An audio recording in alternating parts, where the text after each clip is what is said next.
My name is Ryan. I'm with the Orchid Society of Southern California, and this is one of the rooms that we have some plants on exhibit here at the Huntington Library. Not only our society, but other individuals and other societies as well. So if you follow me in, I can show you what a few of those tables look like. Sure, let's go. All right. So, right around the corner here, I just so happen to know that this is a display which is being put on by Norman's Orchids. He is an individual who has a nursery, and his specialty is kind of Phalaenopsis orchids. He does grow other things, but as you see, many of the ones that are on display here are in the Phalaenopsis Alliance or Phalaenopsis genus. And many of them are ones that people like to have in their homes or in their offices, and so he caters to that market pretty extensively and has done so for many years. I know he also brings in a lot of interesting varieties from Taiwan and other places that are doing a lot of cutting-edge work with this particular type of orchid, Phalaenopsis. Are they fragrant? Say it again. Well, so the answer is it depends. So most of the Phalaenopsis that you will get like at the store are not fragrant, but there are varieties which are. So for example, if you stick your nose here, you'll smell that this one is fragrant, and there are others that are as well. But they have to have certain genetics in their background for them to have fragrance. Most of them do not. So, yeah. Let me catch everyone. What about this one? That's so this is just another, I don't know exactly the cross. The label probably is the best reference for that. But yeah, most of the bigger ones are not fragrant. It's usually the smaller ones that are.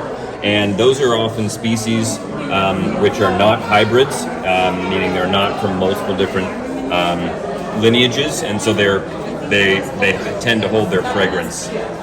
Because that's what the species is set up to do. So. Some colors are amazing, right? Yeah, some color. Yeah, and all of these are natural colors. So when you go to the store and you see like one of those vibrant blue, bright blue orchids, in general, those are dyed. In other words, they're artificially created to be that color with dye.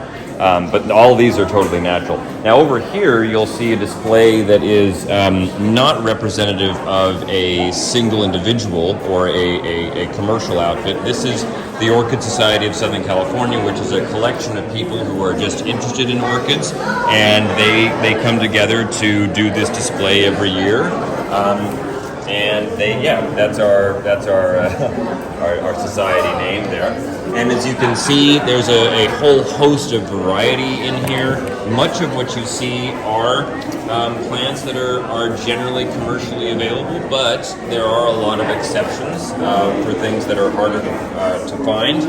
And not everything smells great, which is kind of one of the fun things about a society that has multiple interests and multiple people in it, is that some people specialize in different things, and so they can grow things that are not necessarily of interest to the wider public, but just to a particular grower. Well, yeah, let's go around counterclockwise here. Sorry, guys. So yeah, you've got a lot of different Cattleya orchids. We kind of organize things by generally what genus they're in. So you've got a lot of different things in the Cattleya genus here, lots of hybrids of different Cattleyas. We have a section with Phalaenopsis as well, so that those are all together. And then we have a few oddballs that sort of stand out and are different because they are not really in a category with anything else. They kind of stand alone on their own. But a society like this is great for anybody, whether you're a beginner or advanced. I myself am a relative newcomer to the society. I've only been involved with it for maybe 3 or 4 years. Because you've been busy cutting music scene. No, I haven't. No, sorry. Thanks, but no. We do encourage people to join because they can learn a lot, even if it's just from their first meeting. We welcome all. What city you are meeting? What's what that? city? We meet in Burbank, California. So we have members from all over. We have members from all over Southern California, but Burbank is where we have been meeting now since the 1940s. Actually, we've been in existence for an extended period of time since just after World War II or around that time when we were established. I myself have been president. I'm not currently president, but I have facilitated that role when it was necessary a couple of years ago. So, Are you doing speakers? yeah, we bring speakers in. Yes, in fact, next month we're having. Actually, that's a good segue. So next month we're actually having the speaker at our society who put on this display here. His name is Fred Clark, and let's look at his display. First, this one. Oh, you want to finish? Yeah, sure. Okay. So Fred is a well-known grower from the southern part of the state. He grows down in the near San Diego, North San Diego County, and I personally really love his plants. In fact, if you want to see, I actually got an award for one of my plants, which is one of his. So Sunset, Fred Clark is a grower from Sunset Valley Orchids. He owns that company, and this is the plant that I submitted, and it got an award. It's probably got an award because it's a little bit of a different, harder to grow color, and it was grown very well. It just got a lot of flowers, and so I think they probably like that. But Sunset Valley Orchids is one of the people that, or one of the places that we get a lot of plants from because they're a really good outfit to grow plants from. Congrats with the first place. Oh, thank you very much. Okay, let's keep going. Yes. There's other things Yes. to see. So I wanted to point out a couple of oddities that are a little bit unique. Over here. Give me a sec. Oh yeah. Uh-huh. I like to catch everything. Best Phalaenopsis show. Awesome. Yeah. No, you're in control of the camera, so you tell me what to do. So our like I said, our society does pull from a lot of different interests and backgrounds, and so we've got some oddities that are out here. What about this one? Well, to be honest, this is a genus that I don't know too much about, so I'm not. I can't say specifically. This is Vandas are over here. This is I think a Vandaceous one as well, but I'm not 100%. Yeah. I have to look at the label. Sometimes I have to look at the This label. one, it's higher than me. It is. Yes. So some things have very, very tall spikes. I believe this is a path, if I'm not mistaken. Right, Yes. And some of them will have multiple flowers on a very, very tall spike like that, going all the way up. That's definitely something that some genuses like to do. It's really wonderful. Okay, I need your secret. Couple other things. Yeah. So let's bring you around this side here.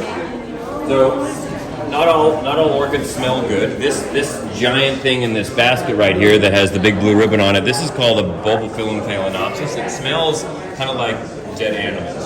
So yeah, don't stick your nose too close to that unless you're prepared. There should be a Yeah. long Oh, you smell it all the time. Oh, great. So this is a really neat specimen to see because it's not something that you're going to see in common cultivation, but it is something that you can grow in the right conditions in a greenhouse. And it has been successfully grown by one of our members, and he was very pleased to be able to bring it. Can we grow it outside or just smell it greenhouse? outside? No, this has to be in a greenhouse. Yeah, so this unfortunately stinks up the entire space that you would otherwise have nice smells in. Another thing to show you here is this table, which has not just some interesting plants, because these are Neophoenicias, which are grown in Korea and Japan. That's where they're native to, but they also have growers here.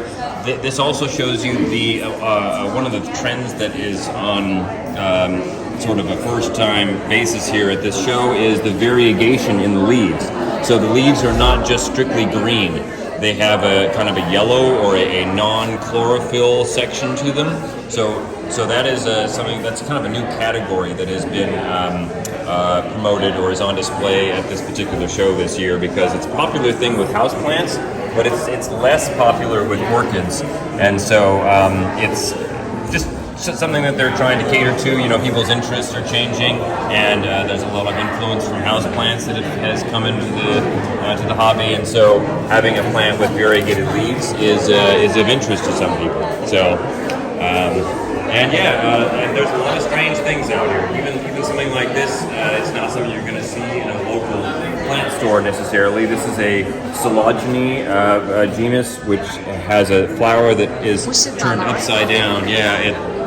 That's pronounced Phalaenopsis. Yeah, that's the genus is Phalaenopsis, and the flower is face down, which keeps it from filling with water, and also. You basically have to kind of look at it upside down in order for you to really appreciate it. Can you tell me about these epis? About the epis? Yeah. This really small one here? Yes. To be honest, I don't know much about that one. I know that there's a lot of very small growers like that, but my knowledge is limited. I'm a relatively new member to this society, so my knowledge is somewhat limited.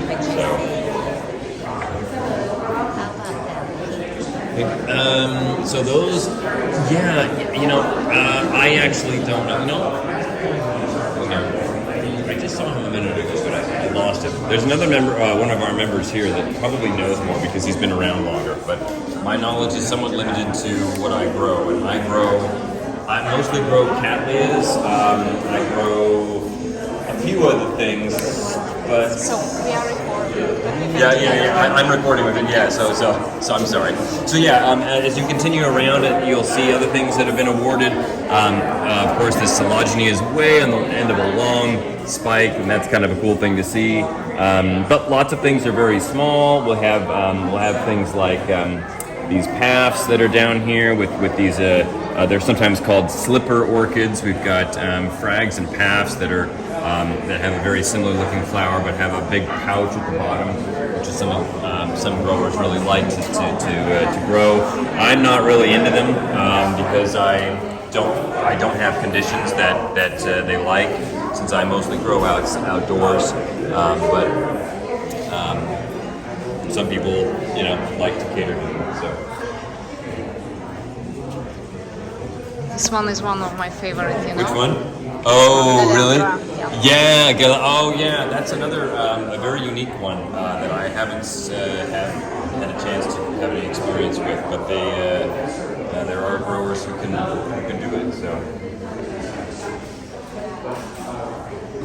Alejandro from Mexico. It's kind of an unusual to see here. I believe we are done mostly. I cannot just catch this red frog. Okay. At least the name. Yeah. Okay. Well. Sorry. So that's Jason Fisher. Okay. I know this. I don't. Yeah, unfortunately, I wish I knew more, but I don't. I'm the wrong person to talk to when it comes to knowing everything. But I am here today.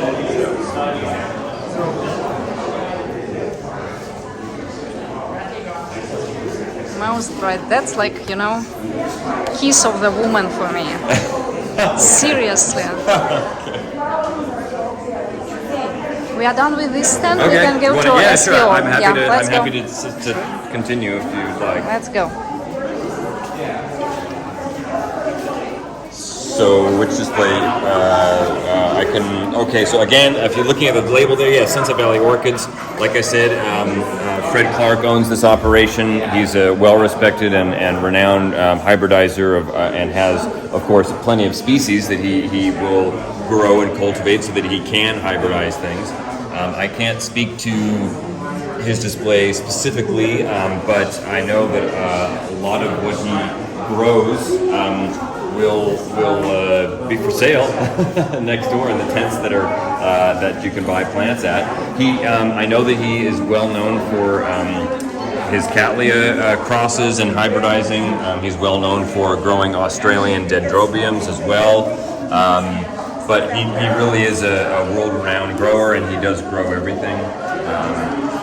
This display here, just has a lot of variety to it. Let's see, I'm trying to read labels here, but I don't know if I know what everything is. Look at the leaves. Sometimes. I know. Some of them are amazing. So these, for example, this is definitely a dendrobium. I don't know. I have to find the label. I'm able to see the label. Yeah. So we've got.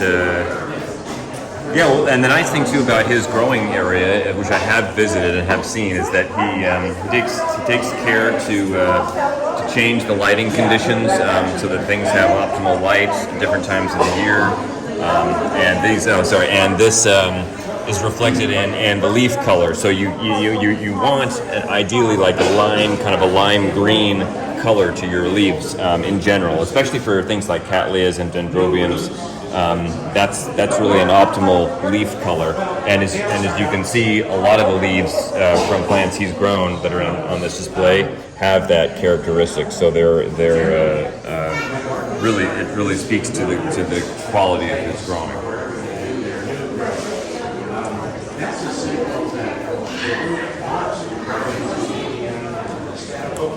Catasetums, yes, and Cycnotis, Marmodius. I know. Yeah, That's for me. He has a lot of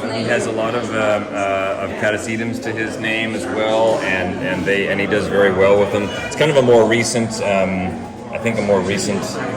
foray into growing for him, but he has a lot of experience with them, and they're pretty extraordinary. I mean, if you look over here, I mean this display is amazing. We've got a huge pendant spike, almost like it's looks like a cymbidium would grow. A lot of them, in fact, do grow with pendant spikes like cymbidiums, but they have a nice fan-like display of leaves instead of sort of strap-like leaves. They're very different. They come from very different parts of the world too. So.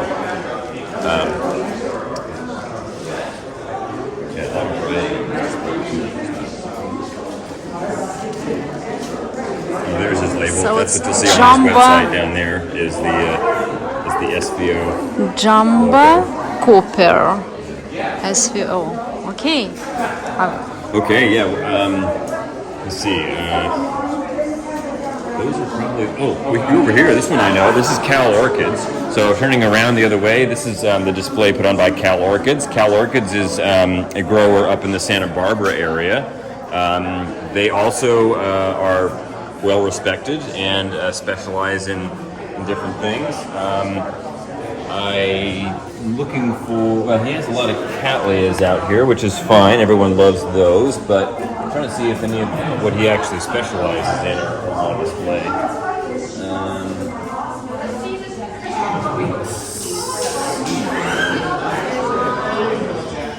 But nevertheless, cattleyas are. How we should judge the display? Can you tell me? What that? are the secrets? How we should judge? Yeah. The secrets to what exactly? To put everything, to arrange. Oh well, it takes a lot of work and experience. It looks like, and I don't know exactly what their thought was on this display, but it looks like he was going for kind of a one level, sort of almost uniform kind of just multi-floral display. It's not a very vertical display like we saw over at Sunset Valley Orchids, but he just has a lot of different things that are all more or less the same height. There's a few exceptions, but he opted for a kind of a single level display. Other people will choose to do different levels just to make it easier to see a lot of different things. But it's really up to the grower how they want to do their presentation. Sometimes a big table is just easier. Can you tell me, is there any kind of rules how to win? How to arrange this table? Honestly, it's a little different for growers, I think, than it is for just societies, because sometimes growers will specialize in certain things, and so they don't have as much to take to a display like this. Whereas societies pull from lots of different people, and so they can sometimes have more variety in their display. But that is actually something the judges will look for is variety.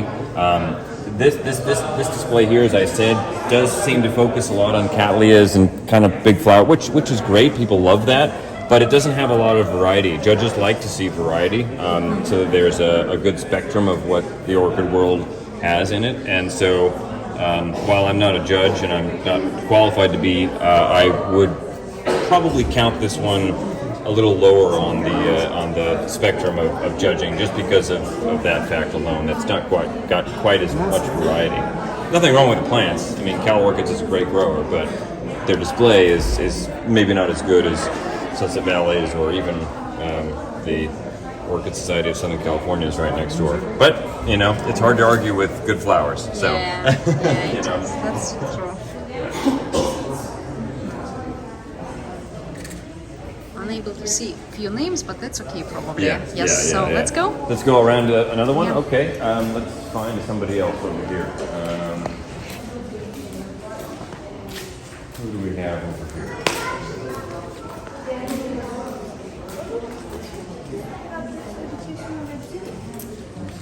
Okay.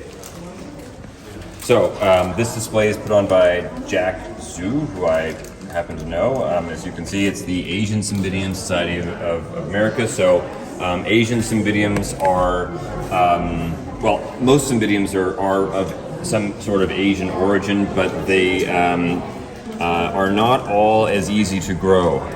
Some, especially the Asian, what are called the Asian cymbidiums, are generally more difficult to grow. And as you can see, a lot of his plants here do have some variegation to them, meaning they have some more yellow in the leaves, which is not because of poor growing conditions. It's just the plant genetically has less chlorophyll in the leaves. And this doesn't help when it comes to growing, because that section of leaf won't produce as much energy for the plant. So having a variegated plant can sometimes be even more challenging for you to be successful with. And I don't know a ton about his display. I know Jack. I know he's a great guy. He does come to our society meetings sometimes. But as you can see, there is a lot of diversity in the Asian cymbidiums. Some of them almost grass-like. They have very, very fine leaves, and I don't know very much about them. I just know that their growing conditions for us here can be a little bit more challenging. But Jack does a great job of it, and Do you know, is it outside grower, right? I don't know whether he grows outside or not. I think not, but I'm not 100% sure. I would definitely have to double check with Jack on that.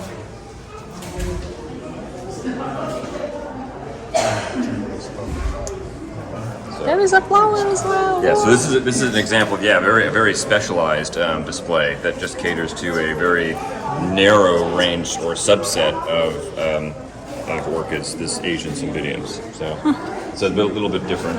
What do we have over here? This is Old Snicker.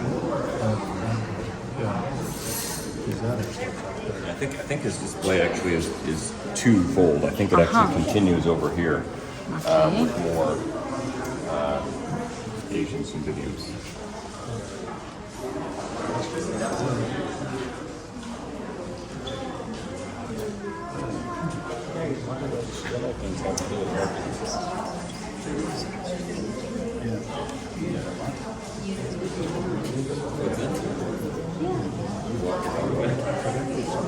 Oh, sorry.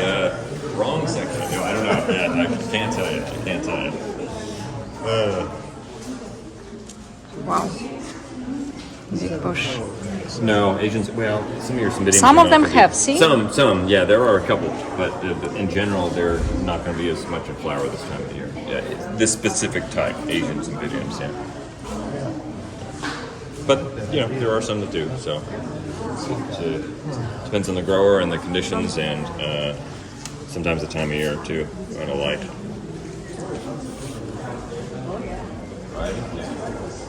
it's all about, right? Orchids are all about variety.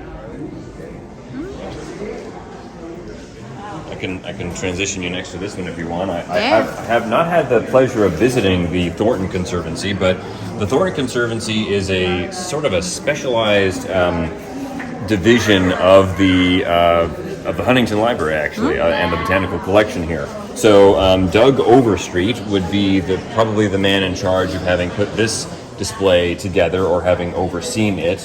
He's a wonderful fellow and actually does help us out at the Orchid Society of Southern California with our auctions every year. He's our auctioneer, and he's second to none. I really have enjoyed listening to and learning from, and even buying some things at our society auctions that Doug has put on for us. But this is just a small representation of what is in the Thornton Conservancy. I haven't had, as I said, I haven't had the pleasure of looking at it myself. But as you can see, many of these are like specimen-sized plants. So this is a distinction that you're going to see represented here at this display relative to other displays. These are just giant plants of whatever species or variety they're representing. And part of that is because they have the luxury of doing that at the Thornton Conservancy. They have the space and the expertise to keep plants healthy so long that they can get to these amazing sizes. And as I said, while I haven't visited the Thornton, I know this is just a fraction of what they have there. They've done a nice job of kind of terracing things so that you can see things on multiple different levels, and adding a little extra foliage in there too for interest. Some things like you're looking at here, are on mounts. So you've got a mounted, I believe it's a Phalaenopsis. I don't know which. Bellina. Yeah, Bellina. Yeah, so this is a fragrant one, but just a huge. I mean, if you look at the leaves, they're just Can you giant. show your hand? My hand, yeah, sure, yeah. So the leaves, close to the leaf. close to the leaf, yeah. So as you can see, the leaf size on this is extraordinary. I mean, that really speaks to quality growing over a long period of time. That takes a lot of effort. And and so that's something that's a little bit different and unique about this display is just the size of some of the plants. They're really specimen-sized plants, which is a great thing to see. It just shows you the potential of what you can grow with dedication and the right conditions and consistency. And that's definitely what you get at the Thornton. Yeah. Thank you so much. Any other one? I will have to look at whose display this is over here. And we missed this one. I think elevator. Yeah. Let's read. It's the science on today. And So that's the last display. so I don't actually know. Yeah, I don't Who's the know owner of this one, right? Yeah, I think the label's over here. Yeah, I don't know the grower specifically, but I will say that actually when I looked at this display, there was one plant that really caught my eye. Give me a sec, Didn't get an award or anything, but it was definitely one that I think I'll try to find, and that's. That was this one here, which I think is called LC Mishima Beauty, if I'm not mistaken. Yeah, the label is probably tucked down there. Anyway, I just like it because of the distinct contrast between the the lip and the petals, and just how it opens, and so it's got that nice dark color in front of the white background, so it gives you a little bit of three-dimensional sort of pop. I just happened to fancy that one. I took a picture of it when I saw it because I thought, wow, that would be kind of a special one for me. And I might be able to actually grow it too. I think probably it would be suitable for growing outside. But yeah, so I really like this display actually, just because of not only the how vertical it is, but you've got a lot of other foliage going on, and you've got some mounted things which are great. This is another. This here is a Brassavola nodosa. This is a flower that is not fragrant right now, but will be fragrant during the night. I happen to have one of these, and I really am enjoying it. We'll smell it at night. At night, yeah. So some things will be fragrant during the day, some things are fragrant at night, some things are fragrant all the time. It just really depends on what it is and what's in its background, and what kind of pollinator it's trying to attract, especially if it's a species. to pollinate itself. So yeah, I don't know. I just like this display. It feels like a forest to me. So I really gravitated toward this display. I don't know the grower, like I said, or the outfit that put this together, but I think they've done a fabulous job. And Gutata break my heart. Seriously. Do you like this gutata? That's my favorite. Oh, is it? Okay, yeah. Is it? Yep. Yeah. Well, yeah. So and hopefully it gave you a good sense Wow, of look what's at in this this, look particular at room this. and what. Can we you catch enjoy the name here. for this one? What's that? Can Over we- here? I am able to see it. Okay, I will The show label. Oh, okay. right here. Yeah, it's very fragrant. I don't know exactly which one it is. Oh, I'm sorry. I'm sorry. But it has Sierra Blanca. Sierra. Okay. But it's got a ton of blooms on it, so it's done. Yeah, it's done very well and has been grown with expertise for sure. Very fragrant. Yeah. Nice. Sorry, I'm trying to be a narrator here.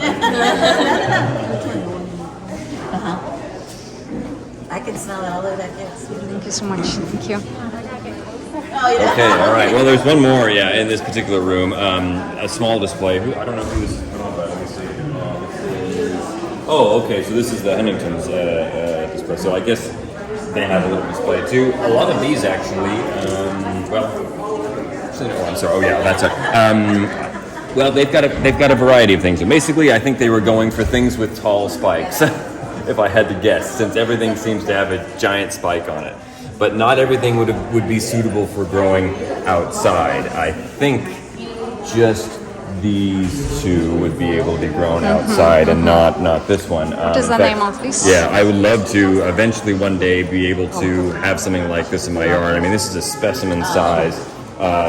Clearly a Laelia hybrid of some sort. Maybe the label's over. I found it.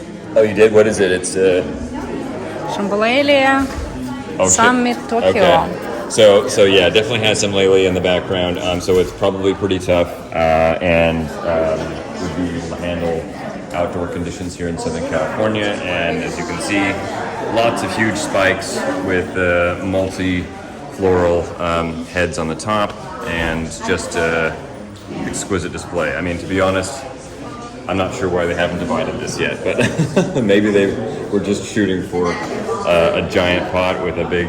Can you show your specimen hand? size. Yeah, To sure. show how huge is this the pot. pot itself. Yeah, I mean, is at least, I don't know. This is probably a maybe 10 or 15 gallon pot. I don't know exactly, but it's definitely Huge at one, least right? 6 inches or 8 inches high, and probably a foot and a half, 18 inches across, and it's just overflowing with this specimen. What about this one? Yeah, wow, what do we have here? This is a. Varieties. I don't know this one very well.